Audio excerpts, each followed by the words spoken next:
श्री शिवाय नमस्तुभ्यम। आज दिन सोमवार है और मैं गीता प्रेस गोरखपुर की शिव पुराण का प्रथम अध्याय से प्रथम अध्याय को आप सभी के समक्ष प्रस्तुत करने जा रही हूँ। इसमें मुझसे जो भी त्रुटि हो क्षमा करें। ये आपको विषय तालिका दी जा रही है जिसमें सारी संहिताओं का वर्णन है। इसके पश्चात इसे आप पॉज करके वीडियो रोककर एक एक अक्षर भी पढ़ सकते हैं।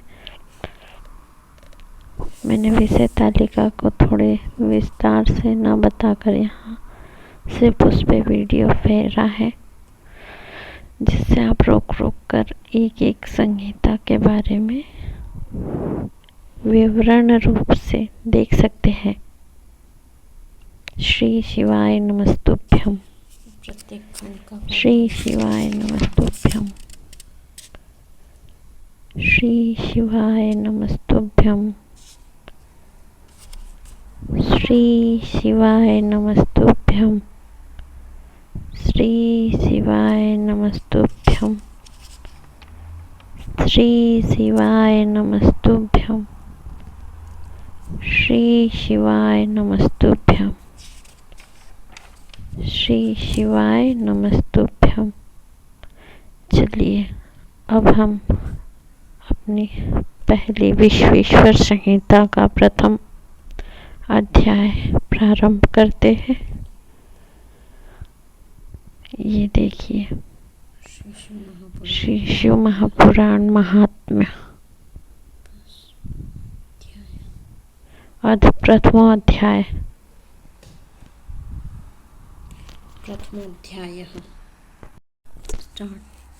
श्री शिव महापुराण महात्म्य अथ प्रथमो अध्याय। इसमें आप देख रहे हैं, ये स्टिक में रखूँगी यहाँ। हम जिस अध्याय पर रहेंगे उस अध्याय पर ये स्टिक छोड़ देंगे। इस साइड पूरा हमारा संस्कृत का है और जो राइट साइड है वो संस्कृत का हिंदी में ट्रांसलेट है, जो प्रत्येक सोमवार मैं आपको पढ़कर सुनाऊंगी। चलिए, सौनक जी के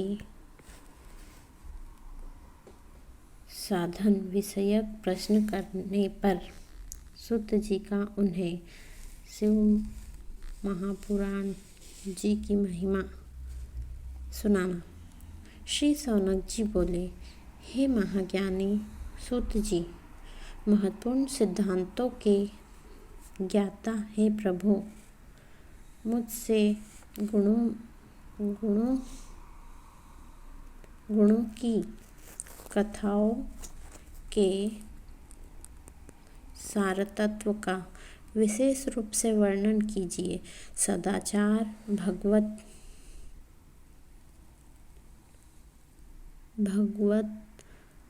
शक्ति और विवेक की वृद्धि कैसे होती है तथा साधु पुरुष किस प्रकार अपने काम, क्रोध आदि मानसिक विकारों का निवारण करते हैं। इस घोर कलयुग में जीव प्रायः असुर स्वभाव के हो गए हैं। इस जीव समुदाय को शुद्ध देवी संपत्ति से युक्त बनाने के लिए सर्वश्रेष्ठ उपाय क्या है?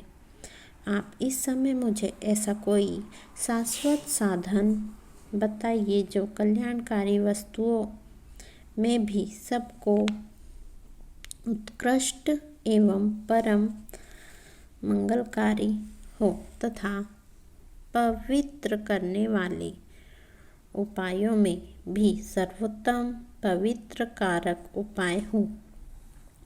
तात वह साधन ऐसा हो जिसके अनुष्ठान से शीघ्र ही अंतःकरण की विशेष शुद्धि हो जाए तथा उससे निर्मल चित्त वाले पुरुष को सदा के लिए शिव की प्राप्ति हो जाए। सूत जी बोले, मुनि श्रेष्ठ शौनक, आप धन्य है। आपके हृदय में पुराण कथा सुनने के प्रति विशेष प्रेम एवं लालसा है। इसलिए मैं शुद्ध बुद्धि से विचार कर परम उत्तम शास्त्र का वर्णन करता हूँ। वत्स, संपूर्ण शास्त्र के सिद्धांत से संपन्न भक्ति आदि को बढ़ाने वाले भगवान शिव को संतुष्ट करने वाले तथा कानों के लिए रसायन स्वरूप दिव्य पुराण का श्रवण कीजिए। यह उत्तम शिव पुराण काल रूपी सर्प से प्राप्त होने वाले महान त्रास का विनाश करने वाला है। हे मुनि, पूर्व काल में शिव जी ने इसे कहा था। गुरुदेव।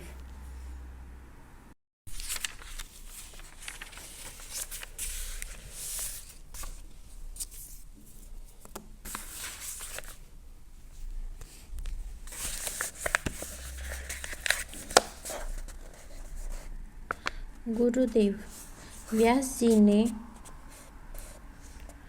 सनत कुमार मुनि का उपदेश पाकर कलयुग के प्राणी के कल्याण के लिए बड़े आदर से संक्षेप में इस पुराण का प्रतिपादन किया है। हे मुनि विशेष, आपसे कलयुग के प्राणियों की चित्त बुद्धि के लिए इस शिव पुराण के अतिरिक्त कोई अन्य साधन नहीं है। हे मुने, जिस बुद्धिमान मनुष्य के पूर्व जन्म के बड़े पुण्य होते हैं, उसी महा भाग्यशाली व्यक्ति की इस पुराण में प्रीति होती है। यह शिव पुराण परम उत्तम शास्त्र है। इसे इस भूतल पर भगवान शिव का वर्णमय स्वरूप समझना चाहिए और सब प्रकार से इसका सेवन करना चाहिए। इसके पठन और श्रवण से शिव भक्ति पाकर श्रेष्ठतम स्थितियों में पहुँचा हुआ मनुष्य शीघ्र ही शिव पद को प्राप्त कर लेता है। इसलिए संपूर्ण यत्न करके मनुष्य ने इस पुराण के अध्ययन को अभीष्ट साधन माना है और इसका प्रेम पूर्वक श्रवण से संपूर्ण वांछित फलों को देने वाला है। भगवान शिव के इस पुराण को सुनने से मनुष्य सब पापों से मुक्त हो जाता है तथा बड़े बड़े उत्कृष्ट भोगों का उपभोग करके अंत में शिवलोक को प्राप्त कर लेता है।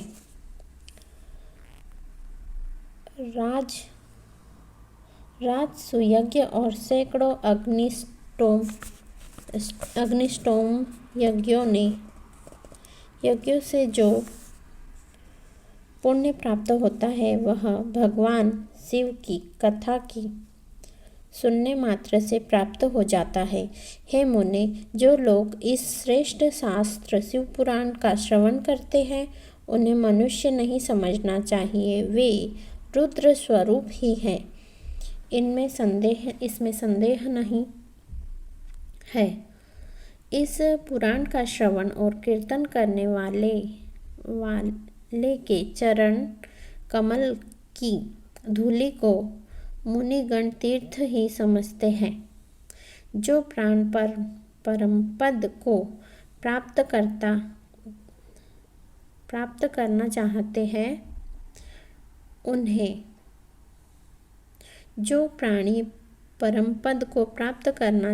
हैं उन्हें सदा भक्ति पूर्वक इस निर्मल शिव महापुराण का श्रवण करना चाहिए। हे मुनि श्रेष्ठ, यदि मनुष्य सदा इसे सुनने में समर्थ न हो तो उसे प्रतिदिन स्थिर चित्त से एक मुहूर्त भी इसको सुनना चाहिए। हे मुने, यदि मनुष्य प्रतिदिन सुनने में जो भी अशक्त हो तो उसे किसी पवित्र महीने में इस शिव पुराण का श्रवण करना चाहिए। जो लोग एक मुहूर्त, उसका भी आधा अथवा क्षण मात्र भी इस पुराण का श्रवण करते हैं, उनकी दुर्गति नहीं होती। हे मुनीश्वर, जो मनुष्य इस शिव महापुराण की कथा को सुनता है, वह सुनने वाला पुरुष कर्म रूपी महावन को जलाकर संसार के पार हो जाता है। हे मुने, सभी दानों और सभी यज्ञों से जो पुराण मिलता है, वह फल भगवान शिव के इस पुराण को सुनने से निश्चल हो जाता है। हे मुने, विशेषकर इस कलिकाल में तो शिव पुराण के श्रवण के अतिरिक्त मनुष्य के लिए मुक्तिदायक कोई अन्य श्रेष्ठ साधन नहीं। शिव पुराण का श्रवण और भगवान शंकर के नाम का संकीर्तन दोनों ही मनुष्यों को कल्प वृक्ष के समान सभ्यक फल देने वाले हैं, इसमें संदेह नहीं है। कलयुग में धर्माचरण से शून्य चित्त वाले दुर्बुद्धि मनुष्यों के उद्धार के लिए भगवान शिव ने अमृत रसस्वरूप शिव पुराण की उद्भावना की है। अमृत पान करने से तो केवल अमृत पान करने वाला ही मनुष्य अजर अमर होता है, किंतु भगवान शिव का यह कथामृत संपूर्ण कुल को ही अजर अमर कर देता है। इस शिव पुराण की परम पवित्र कथा का विशेष रूप से सदा ही सेवन करना ही चाहिए। इस शिव पुराण की कथा के श्रवण का क्या फल कहूँ। इसके श्रवण मात्र से भगवान सदाशिव उस प्राणी के हृदय में विराजमान हो जाते हैं। यह शिव पुराण नामक ग्रंथ 24,000 श्लोकों से युक्त है। इसमें 7 संहिताएं हैं। मनुष्य को चाहिए कि यह भक्ति, ज्ञान और वैराग्य भली भांति संपन्न हो, बड़े आदर से इसका श्रवण करे। पहली विद्येश्वर संहिता, दूसरी रुद्र संहिता, तीसरी शतरुद्र संहिता, चौथी कोटि रुद्र संहिता और 5वीं उमा संहिता कही गई है। छठी कैलाश संहिता और 7वीं वायवीय संहिता। इस प्रकार इसमें 7 संहिताएं हैं।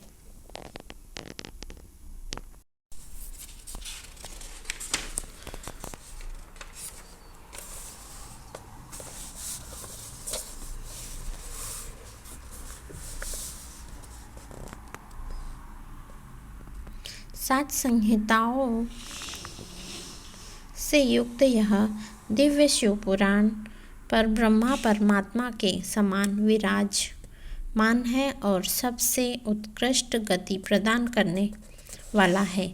जो मनुष्य 7 संहिताओं वाले इस शिव महापुराण को आदरपूर्वक पूरा पढ़ता है वह जीवन मुक्त कहा जाता है। हे मुने,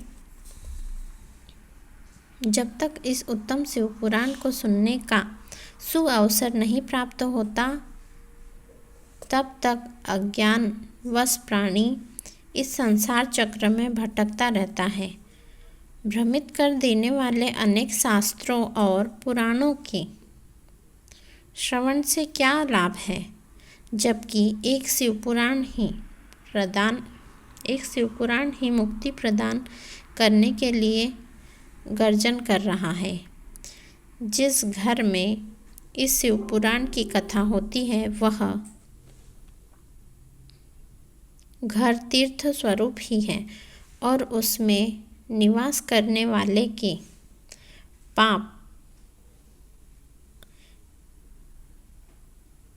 पाप यह नष्ट कर देता है।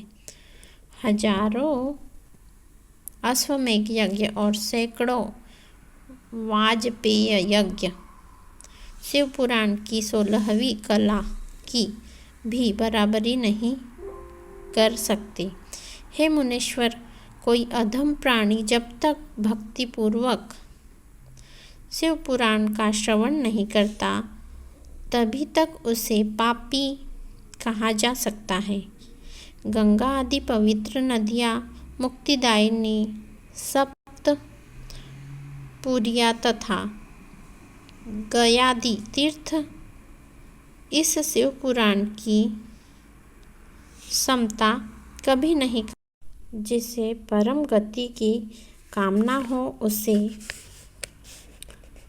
उसे नित्य शिव पुराण के एक श्लोक अथवा आधे श्लोक का ही स्वयं भक्तिपूर्वक पाठ करना चाहिए।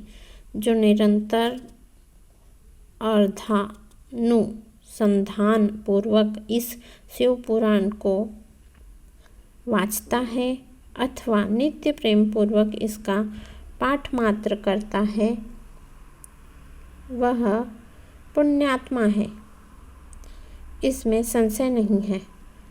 जो उत्तम बुद्धि वाला पुरुष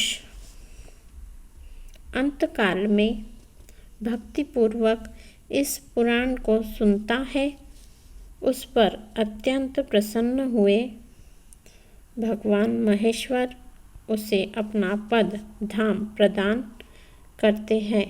जो प्रतिदिन आदरपूर्वक इस शिव पुराण का पूजन करता है वह इस संसार में संपूर्ण भोगों को भोग कर अंत में भगवान शिव के पद को प्राप्त कर लेता है।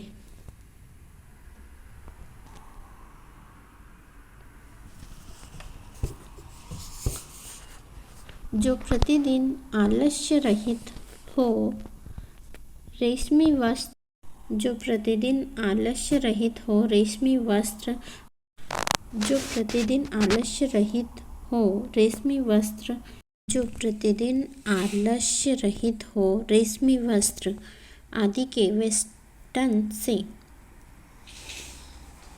इस शिव पुराण का सत्कार करता है वह सदा सुखी होता है। वह शिव पुराण निर्मल तथा शिवों का सर्वस्व है। इह लोक और परलोक में सुख चाहने वाले को आदर के साथ प्रयत्न पूर्वक इसका सेवन करना चाहिए। यह निर्मल एवं उत्तम शिव पुराण धर्म, अर्थ, काम और मोक्ष रूप चारों पुरुषार्थों को देने वाले हैं। अतः सदा प्रेम पूर्वक इसका श्रवण एवं विशेष रूप से पाठ करना चाहिए। वेद, इतिहास तथा अन्य शास्त्रों में यह शिव पुराण विशेष कल्याणकारी है, ऐसा मुमुक्षु जनों को समझना चाहिए। यह शिव पुराण आत्मतत्वज्ञों के लिए सदा सेवनीय है, सत्पुरुषों के लिए पूजनीय है तीनों प्रकार के तापों का शमन करने वाला है।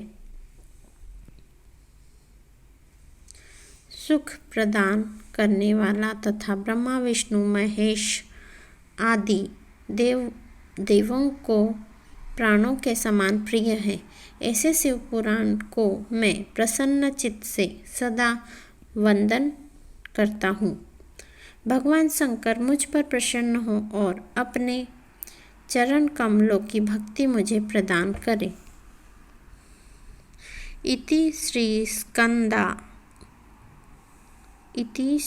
स्कंदे महापुराणे शिवपुराण महात्म्ये तत्महिमवर्णनं नाम प्रथमोऽध्यायः।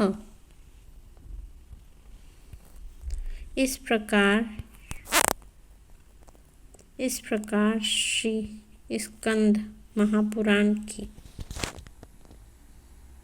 अंतर्गत शिव महापुराण में इसकी महिमा का वर्णन नामक पहला अध्याय पूर्ण हुआ। श्री शिवाय नमस्तुभ्यं।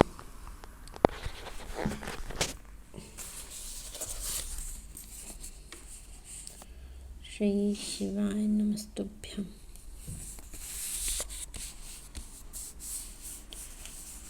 ये जो दूसरा अध्याय है हम कल पढ़ेंगे।